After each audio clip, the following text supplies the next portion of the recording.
तब बहुत सारी खबरें आ जाती होंगी कि नहीं उन्होंने बीच में ये कर दिया, उन्होंने साफ सुविधा से ले लिया। ऐसी जब खबरें आपको मिलती हैं तो किस तरह की कार्रवाई आप करती हैं? मैं उसका क्रॉस चेक करती हूँ, पहले क्रॉस वेरिफिकेशन करती हूँ, क्योंकि कभी कभी फेक कॉल्स भी आते हैं, फेक इंफॉर्मेशन होती है। बाकी ये है कि उनको संतुष्ट कराने की कोशिश करते हैं। अगर काम होने लायक होता है तो मैं तुरंत भेज करके अपने अधिकारी को या स्वयं वहाँ पहुँच करके कोशिश उसमें समस्या का निस्तारण कराने की कोशिश करती हूँ।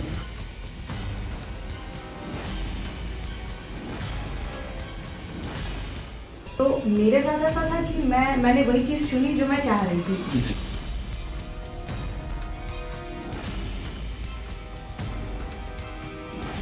मेरे पेरेंट्स ने पहले मना किया कि आप एमटेक नहीं करेंगे, बट मैं करना चाह रही थी क्योंकि मुझे वो केमिकल इंजीनियरिंग पसंद थी। जी होते हैं कि नहीं मैम एक बार आप देख लीजिए, तो उनके रिक्वेस्ट, जी बिल्कुल बिल्कुल, उनकी रिक्वेस्ट पर कि अगर वो संतुष्ट नहीं हो रहे होते हैं तो हमारी कोशिश होती है कि उनकी समस्या का निस्तारण करें ताकि उनको दोबारा यहाँ ना दौड़ना पड़े।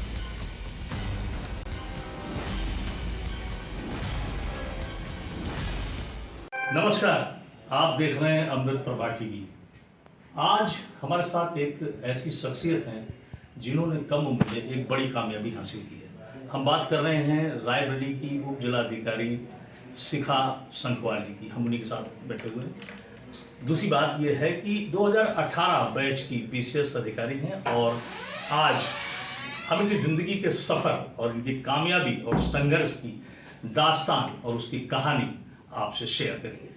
हम बात करेंगे कि इतनी कम उम्र में मेहनत और लगन निष्ठा से की गई पढ़ाई अक्सर कामयाबी के दरवाजे खोलती है। इसी विषय पर, इसी कड़ी में और इस कार्यक्रम को लगातार बढ़ाने के कड़ी में आज हम शिखा जी से बात करेंगे जो एसडीएम रायबरेली सदर हैं और इस वक्त हमारे साथ मौजूद है। मैं उनके चैम्बर में बैठा हूँ, बड़ी मुश्किल से समय मिल पाया है और हम बात करेंगे इनसे कि आखिर आज आप इस कामयाबी के पद पर हैं और जीवन में जो भी छात्र छात्राएं, जो भी युवा मेहनत कर रहे हैं, इस फील्ड में जा रहे हैं, तो वाकई कामयाबी उनको भी मिलेगी, लेकिन एक सतत लगातार मेहनत करने की जरूरत है। बहुत बहुत धन्यवाद और स्वागत है मैडम आपका अमृत प्रभा टीवी में। Thank you so much. Ma'am, मैं ये कहना चाह रहा हूँ कि आप एसडीएम हैं यहाँ और सबसे बड़ी खास बात कि आपकी शिक्षा दीक्षा से लेकर माता पिता इस फील्ड में नहीं थे और आप आई, कैसे आना हुआ?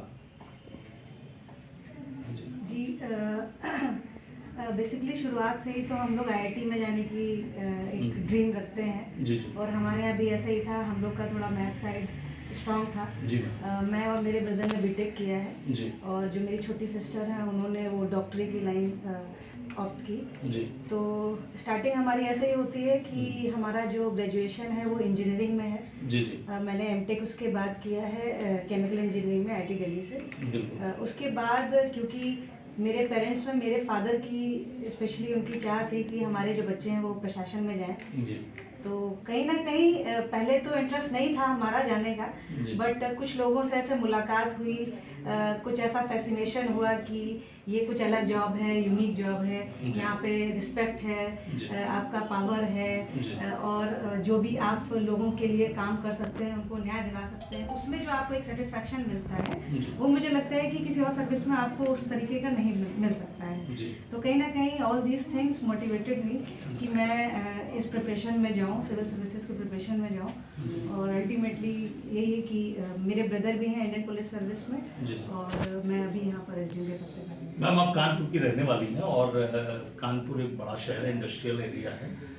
अक्सर शिक्षा को लेकर कभी कभी चुनाव करना पड़ता है। जैसे आज के युवा या आज की छात्र छात्राएं जो भी पढ़ रहे हैं, जो चाहते हैं कि हम इसमें तैयारी करें, अक्सर डिसीजन क्लियर नहीं हो पाता है किस क्षेत्र में जाना है, किस क्षेत्र में नहीं जाना है। क्या कहेंगे आप जो आज के छात्र छात्राएं तैयारी कर रहे हैं, पढ़ाई कर रहे हैं, बच्चियां हैं, मेहनत कर रही हैं और कभी कभी मायूसी भी आ जाती है, क्या कहेंगे आप? देखिए, मुझे ऐसा लगता है कि आपको जो इंटरेस्ट है आपको वो फील्ड चुननी चाहिए। क्योंकि अगर आप कुछ ऐसे फील्ड में चले जाएं, क्योंकि आप अगर अपने पेरेंट्स की चॉइस को फॉलो करना चाह रहे हैं लेकिन आपका खुद का इंटरेस्ट नहीं है, तो you tend to end up, आप थोड़ा ऐसी सिचुएशन में चले जाते हैं कि आप बेसिकली ना अपने साथ जस्टिस कर पाते हैं, ना उनके डिसीजन के साथ जस्टिस कर पाते हैं। तो अगर आप वो चीज़ चुनते हैं जिनमें आपका इंटरेस्ट है, आपका पैशन है, तो कहीं ना कहीं आप एक ग्रेटर गुड के लिए काम कर पाते हैं। तो मेरे साथ ऐसा था कि मैंने वही चीज़ चुनी जो मैं चाह रही थी। जी। मेरे पेरेंट्स ने पहले मना किया कि आप एमटेक नहीं जी। करेंगे, बट मैं करना चाह रही थी क्योंकि मुझे वो केमिकल इंजीनियरिंग पसंद थी। जी जी। तो उसको करने के बाद I went into the civil services preparation. तो मैं सबसे यही कहना चाहूँगी, आप वही फॉलो करिए जो आपका मन कह रहा है। उनको ये भी बताना है कि आखिर ज़िंदगी में हर काम में संघर्ष है, चुनौती है, कहीं ना कहीं उतार चढ़ाव होता रहता है। उससे आपको किस तरह आगे निकलना है, और चुनौतियां अगर सामने आती हैं तो क्या करना है। मैं एक किस्सा बताना चाहूँगी जी। कि जब मैं सिविल सर्विसेज की प्रिपरेशन में थी और आई थिंक 3-4 साल हो चुके थे, and I was not get selected in any of the exam. जी। मेरा प्रीलिम्स होता था, मेंस होता था, बट फाइनल सिलेक्शन नहीं हो पाता था। जी। तो कुछ टाइम बाद ऐसा फेज भी आया कि मुझे डिप्रेशन की भी सिम्टम्स थे। जी जी। जैसे मैं सुनती थी लोगों के थ्रू कि लोगों ने डिप्रेशन में ये कर लिया, वो कर लिया। जी जी। तो कहीं ना कहीं वो एक फेज था जहाँ मैंने वो खुद भी फील किया कि आई वॉज लाइक कि मेरा कहीं सिलेक्शन नहीं हो रहा है, और इतने टाइम से मैं प्रिपरेशन कर रही हूँ, पेरेंट्स इतना फाइनेंशियली और इमोशनली सपोर्ट कर रहे हैं, उसके बाद भी मैं सिलेक्शन नहीं दे पा रही हूँ। तो वो बेसिकली मेरी जो खुद से एक्सपेक्टेशन थी, मैं वो मीट नहीं कर पा रही थी। जी। बट ऐसा नहीं होता है। मैं आपको उसका दूसरा पार्ट भी दिखाना चाह रही हूँ कि जब आप लगातार प्रिपरेशन करते हैं, लगातार अपनी मेहनत से लगे रहते हैं, हार्ड वर्क करते हैं, तो कहीं ना कहीं वो आपका हार्ड वर्क पे ऑफ होता है। तो वो साल लगे, 3 या से 4 साल लगे जो मेरा सिलेक्शन नहीं हो पाया था। बट एक्चुअली ये था कि मेरा 2017 में डीवाईएसपी के पद पर भी सिलेक्शन होता, उसके पहले मेरा 16 में 4 नंबर से सिलेक्शन रुका था। But that point made me कि मेरा सिलेक्शन हो सकता है। जी। अभी मैं अगर मेरा सिलेक्शन हो जाता और अगर मैं किसी और पोस्ट को ज्वाइन कर लेती, तो हो सकता है कि मेरा फिर एसडीएम के पद पर सिलेक्शन नहीं हो पाता। जी। तो कहीं ना कहीं जो भी चीज़ें होती हैं अच्छे के लिए होती हैं। और बहुत से ऐसे बच्चे हैं जो तैयारी करते टाइम उनका सिलेक्शन नहीं हो पाता है या बहुत टाइम लगता है, वो मायूस होते हैं, डिप्रेशन के भी शिकार हो जाते हैं। उनसे मैं ये कहना चाहूँगी, थोड़ा सा अपने पर मतलब धैर्य रखिए, अपने पर विश्वास रखिए और पूरी मेहनत के साथ लगे रहिए। अल्टीमेटली आपका सिलेक्शन होना ही है। इसके लिए आप बिल्कुल भी निराश मत होइए, और जितना आप अपना इनपुट दे सकते हैं, बस आप पर उस पर फोकस करिए, और आप अपने मेंटल हेल्थ पे थोड़ा सा ध्यान रखिए कि आप जैसे तैयारी करते टाइम आप भूल जाते हैं कि हमारे लिए कुछ और चीज़ें भी इम्पोर्टेंट हैं। तो जैसे ही मुझे ऐसा लगा कि कहीं ना कहीं मैं अपने फिजिकल हेल्थ पर कॉम्प्रोमाइज़ कर रही हूँ तैयारी की वजह से, तो आई स्टार्टेड डूइंग योगा और मेडिटेशन, और भी चीज़ों पे फोकस करना मैंने शुरू किया। Then I able to control my self कि मैं मेंटली किस फील्ड में मतलब किस एरिया में मुझे नहीं सोचना चाहिए और क्या मैं कर रही हूँ और इसका क्या आउटपुट हो सकता है। तो इन सब चीज़ों पे जैसे ही आपका कंट्रोल आ जाता है, तो बेसिकली आप एक स्ट्रीमलाइन वे में जाते हो, और जो आपने टारगेट रखा है तो उसको अचीव कर पाते हो। बहुत धन्यवाद। और मैं एक बात और जानना चाहूँगा मैम कि जो बड़ी एक भ्रांति है खासकर शिक्षा को लेकर, जो गाँव की शिक्षा होती है, अक्सर माँ बाप उनके भी सोचते हैं कि भाई हमारी बेटी डीएम बन जाए, एसडीएम बन जाए, आईपीएस आईएएस।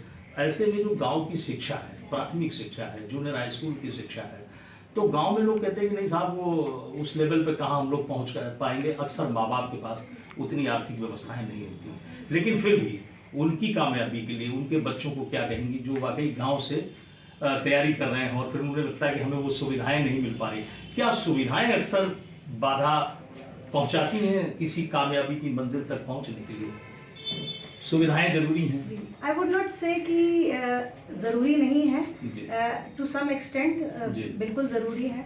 बट मैं एक लाइन कोट करना चाहूँगी डॉक्टर अम्बेडकर जी की, कि उन्होंने कहा था, आपके पैरों में जूते हों या ना हो, बट हाथ में किताब होनी चाहिए। बिल्कुल सही।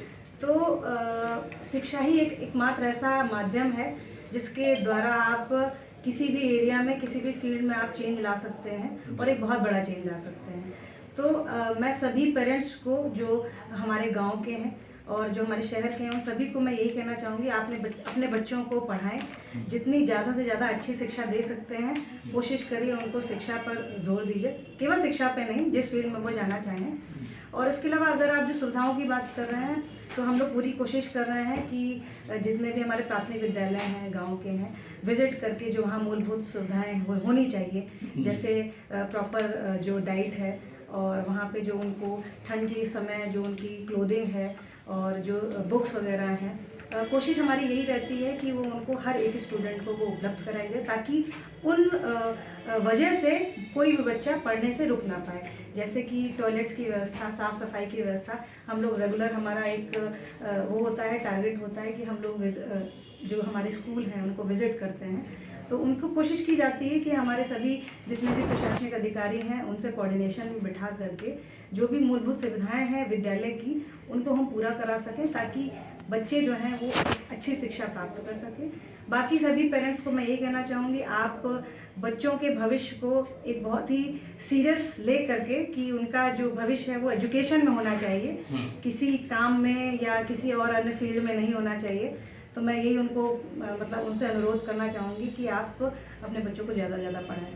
आज आप इस फील्ड में आके और आप इस कुर्सी पर बैठी हैं, अब आम लोग आपसे मिलते होंगे, सामान्य लोग आते होंगे, और आप उनके सामने डिसीजन देती हैं, फैसले देती हैं, ये करना है आपको, ये ऐसे हो जाएगा, वो ऐसे हो जाएगा। लोग आते हैं फरियाद लेके, कैसा लगता है कि सामान्य लोग जब आपके सामने अब आते हैं, अब आप इस कुर्सी पर हैं, एसडीएम है, रायबरेली की सदर एसडीएम है, इतनी कम उम्र में कामयाबी मिल गई आपको ये पद ईश्वर की कृपा से। अब ऐसे लोग जो आते हैं, जो पीड़ित हैं, जो परेशान हैं, वो किस तरह की फरियाद लाते हैं, और आपका किस तरह लगाव आता है कि ऐसा भाई होता रहता था पहले, हम लोग भी देखते थे, क्या करती हैं उनके साथ, किस तरह का फैसला, किस तरह का मानसिक लगाव आपका उनसे जुड़ा रहता है न्याय के मामले में? सामान्य मैं भी उन्हीं में से ही हूँ, मैं कुछ अलग नहीं हूँ। बट जैसे कि जो यहाँ समस्याएं आती हैं, ज़मीनी विवाद से रिलेटेड आती हैं, वरासत, आय जाति निवास प्रमाण पत्र बनाने को लेकर के आती हैं, और भी जो कोर्ट के मैटर्स रहते हैं, और किसी तरीके की किसी को भी XYZ कोई भी समस्या होती है, वो हमें फ़ोन में कांटेक्ट करते हैं, हमें व्हाट्सएप के थ्रू बताते हैं। तो मैं मेरे द्वारा जैसे भी पॉसिबल हो सकता है कि अगर किसी ने मुझे व्हाट्सएप भी अगर किया है, तो अगर मैं कर सकती हूँ उस समस्या का समाधान उसके व्हाट्सएप के मैसेज के द्वारा ही, तो मेरी कोशिश होती है कि मैं उसको तुरंत एफिशिएंटली उसका निस्तारण करा सकूं, और कोशिश करती हूँ कि पहले तो उसकी समस्या को सुन लूँ, क्योंकि आप जानेंगे नहीं कि आधी समस्या उनकी केवल अगर हम लोग प्यार से सुन लेते हैं तो तभी दूर हो जाती है। जी। बाकी ये है कि उनको संतुष्ट कराने की कोशिश करते हैं, अगर काम होने लायक होता है तो मैं तुरंत भेज करके अपने अधिकारी को या स्वयं वहाँ पहुँच करके कोशिश उसमें समस्या का निस्तारण कराने की कोशिश करते हैं, और अगर नहीं होने लायक भी होता है तो उनको उस तरीके से समझा करके, जो भी तरीका हो सकता है पॉसिबल उनके लिए कि जहाँ वो अप्रोच कर सके, उनको मैं प्रॉपर तरीके से समझाती हूँ। तब बहुत सारी खबरें आ जाती होंगी कि नहीं उन्होंने बीच में ये कर दिया, उन्होंने साफ सुविधा से दे दिया, ऐसी जब खबरें आपको मिलती हैं तो किस तरह की कार्रवाई आप करती हैं? मैं उसका क्रॉस चेक करती हूँ, पहले क्रॉस वेरिफिकेशन करती हूँ, क्योंकि कभी कभी फेक कॉल्स भी आते हैं, फेक इन्फॉर्मेशन होती है, फेक कंप्लेंट्स होती हैं। तो जैसे ही हमें पता चलता है कि नहीं, अगर क्रॉस वेरीफाई करने पर वो समस्या जो किसी ने की है वो सही है कंप्लेंट, तो उसके खिलाफ कार्रवाई की जाती है। और इनकेस अगर जो कंप्लेंट की गई वो गलत है तो उसमें भी हम लोग कोशिश करते हैं कि उसको चेतावनी दे करके कि दोबारा ये कॉल नहीं आनी चाहिए, क्योंकि फेक कॉल की वजह से हम लोग भी काफ़ी परेशान होते हैं। तो दोनों तरफ से ही हम लोग कार्रवाई करने की पूरी कोशिश करते हैं। बहुत बहुत धन्यवाद, आपने हमें समय दिया मैम, और सबसे बड़ी बात कि अब चूँकि जनता का भी समय है और बहुत टाइमली हमारी मुलाकात हो गई और अब बात हो गई, और दर्शकों को खासकर और उनके बच्चों को, ये जो प्रेरणा स्रोत कार्यक्रम हमारा चल रहा है, इसमें हमारा सिर्फ एक उद्देश्य है कि आज जो भी लोग अपनी मेहनत और अपने संघर्ष की कामयाबी की वजह से आज ऐसी सीट पर बैठी हुई है। आज हमारे साथ ये सुश्री शिखा संकवार जी हैं, PCS अधिकारी हैं और रायबरेली की SDM हैं। इन सब ने बात की और जाना कि वाकई सामान्यतः ज़िंदगी कैसे कटती है, और जब किसी पद पर आदमी आ जाता है तो उसकी भी अपनी बहुत सारी लायबिलिटीज़ होती है, जिम्मेदारियाँ भी होती हैं। तो बने रहिए हमारे साथ, देखते रहिए अमृत प्रभा TV, और ख़ासकर हम आपको अगले भी शख्सियत से जिनसे भी मुलाकात कराऊंगा उनसे आपको ये जानकारी मिलती रहेगी कि आगे हमारे युवाओं को और बच्चों को किस फील्ड में जाना है, और जिस फील्ड में भी आप जा रहे हैं उसमें लगातार संघर्ष और मेहनत करने की ज़रूरत है, मायूस होने की ज़रूरत नहीं है। बहुत बहुत धन्यवाद, नमस्कार।